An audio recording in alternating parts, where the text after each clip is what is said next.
आणि आता एक महत्त्वाची बातमी 10वीच्या निकालाबाबतची आहे। राष्ट्रीय शैक्षणिक धोरण 2020 ची शालेय स्तरावर अंमलबजावणी करण्यासाठी तयार करण्यात आलेल्या राज्य अभ्यासक्रम आराखड्यामध्ये नियमात बदल प्रस्तावित करण्यात आला होता आणि त्यानुसार 10वीच्या परीक्षेत गणित आणि विज्ञान या विषयात 35 गुणांपेक्षा कमी आणि 20 गुणांपेक्षा अधिक गुण असल्यास 11वीला प्रवेश घेता येणार असल्याचं आराखड्यात प्रस्तावित होतं। मात्र ज्या वर्षी निकषांमध्ये बदल होतील त्या वर्षी मंडळाकडून स्वतंत्ररित्या कळवण्यात येईल असं स्पष्टीकरण राज्य मंडळानं दिलेलं आहे।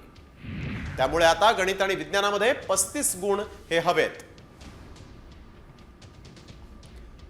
याआधी आपण बघतोय की 20 गुणांसोबत पुढच्या इयत्तेत प्रवेश मिळणार होता, 11वीत प्रवेश घेता येणार होता, परंतु आता मात्र उत्तीर्ण होण्यासाठी 35 गुण आवश्यक आहेत। एक मोठा निर्णय आता झालेला आहे। त्यामुळे अर्थातच 10वीचे जे विद्यार्थी आहेत आणि पालकांमध्ये या निर्णयांमुळे, दोन निर्णयांमुळे नक्कीच संभ्रम निर्माण होईल। परंतु आता 10वीत गणित आणि विज्ञान विषयामध्ये जे 20% गुणांमध्ये देखील आपण पास होऊन पुढे जाऊ शकत होतो ते आता होणार नाहीये। त्यामुळे आता 35 गुण आवश्यक असणार आहेत।